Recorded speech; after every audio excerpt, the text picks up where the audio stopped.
Messieurs les chefs de service et médecins de l'Hôtel-Dieu de France,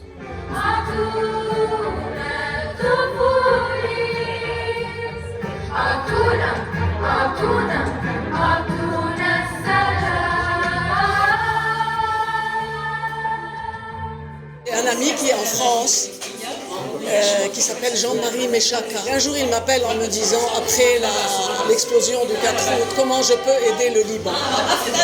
Je lui dis, je ne sais pas. Il me dit, je vais faire une quête dans le théâtre et vous envoyer l'argent parce que j'ai confiance en vous. Je ne connais personne d'autre. Je lui dis, bien sûr. Et au bout d'un certain temps, 2-3 mois, il m'envoie une belle somme. Je lui dis, qu'est-ce que tu veux qu'on fasse avec?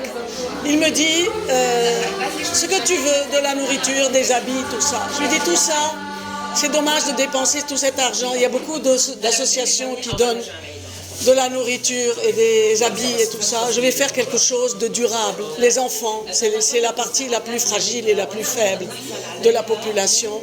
Il faut les préserver, il faut les protéger. Donc j'ai pensé à une clinique qui serait gratuite pour les enfants. Parce que les enfants, il y en a beaucoup ici, qu'ils soient libanais, syriens, palestiniens, ce sont tous des enfants du monde.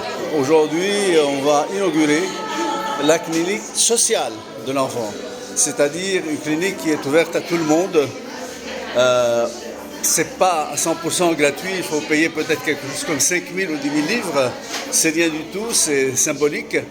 L'important, c'est le résultat.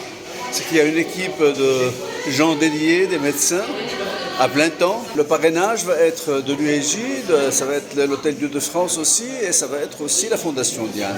Et aussi, disons, c'est ouvert à toute, disons, personne ou bien institution qui est désireuse d'appuyer notre mission et notre cause. Pourquoi? Parce que c'est une cause. Cette initiative, moi j'ai été au courant de cette initiative en tant que membre du service de pédiatrie de l'Hôtel-Dieu de France. Et donc comme le service de pédiatrie est au cœur aussi de cette initiative, de par sa participation à travers des médecins du service.